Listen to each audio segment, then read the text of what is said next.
Selamat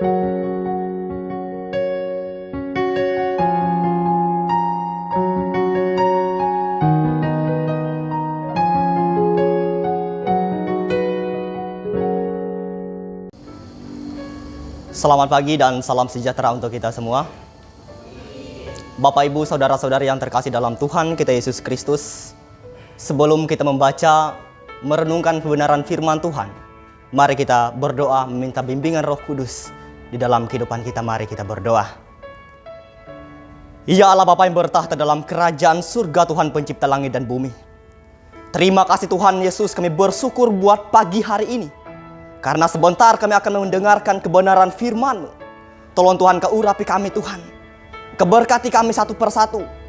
Baik hamba yang akan menyampaikan firman ini, bahkan saudara-saudari kami yang akan mendengarkannya. Biarlah Roh Kudus Tuhan bekerja dalam hati dan pemikiran kami, sehingga boleh firman ditaburkan dalam kehidupan kami hari lepas hari Bapa. Berfirmanlah kepada kami, karena kami anak-anak-Mu sudah siap untuk mendengarkannya. Haleluya. Amin. Baik. Kebenaran firman Tuhan yang datang kepada kita pada pagi hari ini, saya mengambil di dalam kitab Nehemia. Nehemia pasal 1 ayat 1 sampai ayatnya yang ke-11. Judul atau perikop di atas, doa Nehemia bagi orang Israel. Demikian firman Tuhan. Riwayat Nehemia bin Hakhalia. Pada bulan Kisleu tahun ke-20, ketika aku ada di Puri Susan, datanglah Hanani, salah seorang dari saudara-saudaraku, dengan beberapa orang dari Yehuda. Aku menanyakan mereka tentang orang-orang Yahudi yang terluput, yang terhindar dari penawanan, dan tentang Yerusalem. Kata mereka kepadaku, orang-orang yang masih tinggal di daerah sana yang terhindar dari penawanan ada dalam kesukaran besar dan dalam keadaan celaka. Tembok Yerusalem telah terbongkar dan pintu-pintu gerbangnya telah terbakar. Ketika aku dengar berita ini, duduklah aku menangis dan berkabung selama beberapa hari. Aku berpuasa dan berdoa ke hadirat Allah semesta langit. Kataku, ya Tuhan Allah semesta langit, Allah yang maha besar dan dahsyat, yang berpegang kepada perjanjian dan kasih setianya terhadap orang yang kasih kepadanya dan tetap mengikuti perintah-perintahnya. Berilah telingamu dan bukalah matamu dan dengarlah doa hambamu yang sekarang kupanjatkan ke hadiratmu siang dan malam. Bagi orang Israel, hamba-hambamu itu dengan mengaku segala dosa yang kami orang Israel telah lakukan terhadapmu. Juga aku dan kaum keluargaku telah berbuat dosa. Kami telah sangat bersalah terhadapmu dan tidak mengikuti perintah-perintah, ketetapan-ketetapan dan peraturan-peraturan yang telah kau perintahkan kepada Musa, hambamu itu.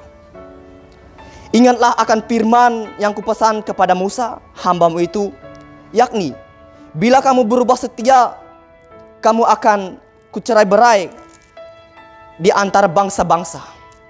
Tetapi bila kamu berbalik kepadaku dan tetap mengikuti perintah-perintahku serta melakukannya, maka sekalipun orang-orang buanganmu ada di ujung langit, akan kukumpulkan mereka kembali dan kubawa ke tempat yang telah kupilih untuk membuat namaku diam di sana.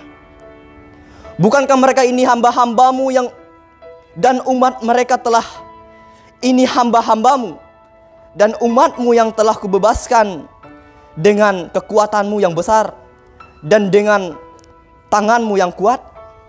Ya Tuhan, berilah telinga kepada doa hambamu ini dan kepada doa-doa hambamu yang rela takut akan namamu. Dan biarlah hamba-hambamu berhasil hari ini dan mendapat belas kasihan dari orang ini. Ketika itu aku ini jurus minuman raja. Rumput menjadi kering, bunga menjadi layu, tetapi firman Tuhan kekal untuk selama-lamanya. Saudara-saudari yang terkasih di dalam Tuhan kita Yesus Kristus, Di dalam kehidupan manusia, pasti yang ada namanya masalah yang terjadi dalam kehidupan mereka. Baik itu masalah keluarga, masalah ekonomi, masalah kesehatan, pasti akan terjadi dalam kehidupan mereka. Baik yang mereka bisa atasi dengan sendirinya, ataupun permasalahan yang tidak mereka bisa atasi. Di dalam mengatasi permasalahan, pergumulan yang terjadi dalam kehidupan mereka, pasti mereka akan mencari solusi yang tepat untuk mereka sampaikan kepada Tuhan, untuk mendapatkan cara mengatasinya, yaitu dengan mereka berdoa, meminta, dan menyerahkan pergumulan hidup mereka kepada Tuhan. Nah, saudara-saudari yang terkasih dalam Tuhan kita Yesus Kristus, kebenaran firman Tuhan pada hari ini, saya mengambil temanya, yaitu doa dapat mengubah keadaan. Doa adalah salah satu komunikasi, salah satu jembatan penghubung antara manusia dan Allah untuk menyampaikan segala permasalahan, pergumulan kehidupan mereka kepada Tuhan. Mereka tidak bisa menyampaikan kepada Tuhan jikalau mereka tidak berdoa kepada Tuhan, tidak menyerahkannya kepada Tuhan, maka Tuhan tidak akan mendengarkan setiap keluh kesah mereka. Nah, Bapak, Ibu, saudara-saudari yang terkasih dalam Tuhan kita Yesus Kristus, bagaimana cara kita berdoa supaya doa tersebut dapat mengubah kehidupan kita? Yaitu kita berdoa dengan hati yang terbeban kepada Tuhan. Kita berdoa dengan sungguh-sungguh kepada Tuhan, memanjatkan segala permintaan kita, pergumulan kita kepada Tuhan. Kita boleh lihat dari seorang Nehemia di sini. Kita boleh lihat di ayat 1 sampai ayat yang keempat. Di sini sangat jelas mengatakan kepada kita, setelah Nehemia mendengar berita-berita dari saudara-saudaranya Hanani menceritakan kepada Nehemia bahwa kota Yerusalem, umat-umatnya menderita, tembok-temboknya terbakar, pintu-pintunya terbongkar. Nah, setelah mendengar berita pada saat itu, Nehemia langsung berdoa kepada Tuhan, bersujud kepada Tuhan. Ia berdoa dengan hati yang terbeban kepada Tuhan, bersujud, menangis. Bahkan kesedihan Nehemia pada saat itu dilihat oleh saudara-saudaranya dengan raut wajahnya yang begitu sedih. Dan Nehemia di sini mencari solusi dan cara untuk mengatasi permasalahan tersebut dengan ia menyerahkan semuanya kepada Tuhan. Dengan ia meminta Tuhan untuk campur tangan di dalam permasalahan tersebut. Sampai-sampai ia berdoa mengatakan demikian, Tuhan, dengarkanlah doa hamba-Mu ini. Nah, Bapak, Ibu, saudara-saudari yang terkasih di dalam Tuhan kita Yesus Kristus, doa yang dapat mengubah keadaan, yaitu doa kita harus dengan kerendahan hati kita. Bagaimana cara kita berdoa dengan merendahkan hati kita? Yaitu dengan cara kita berdoa dengan sungguh-sungguh, berdoa dengan tekun. Jangan sampai pada saat kita berdoa, masih kita dalam hati kita masih kita sombong, masih kita meninggikan diri kita, menganggap diri kita kuat, menganggap diri kita bisa untuk mengatasi permasalahan tersebut. Nah, boleh kita lihat saudara, boleh kita mempelajari, dan boleh kita mengambil teladan dari seorang Nehemia di sini. Di saat ia berdoa dengan kerendahan hatinya, ia memohon ampun kepada Tuhan, ia mengaku segala dosa-dosanya, dosa-dosa saudara-saudaranya, bahkan dosa-dosa bangsa-bangsanya. Ini yang kita lakukan jikalau kita berdoa kepada Tuhan. Terlebih dahulu kita harus meminta ampun kepada Tuhan. Karena jikalau kita belum meminta ampun kepada Tuhan, maka doa kita tidak mudah untuk Tuhan kabulkan. Karena hati kita masih sombong. hati kita masih meninggikan diri, masih bisa menganggap diri kita kuat, diri kita bisa untuk mengatasi permasalahan-permasalahan kita. Nah, Bapak, Ibu, saudara-saudari yang terkasih di dalam Tuhan kita Yesus Kristus, doa yang bisa mengubah keadaan, yaitu kita harus berdoa dengan berusaha. Tidak ada gunanya jikalau kita berdoa, tetapi kita tidak berusaha, tidak melakukan hal yang bisa menunjang untuk mengatasi permasalahan, problem dalam kehidupan kita.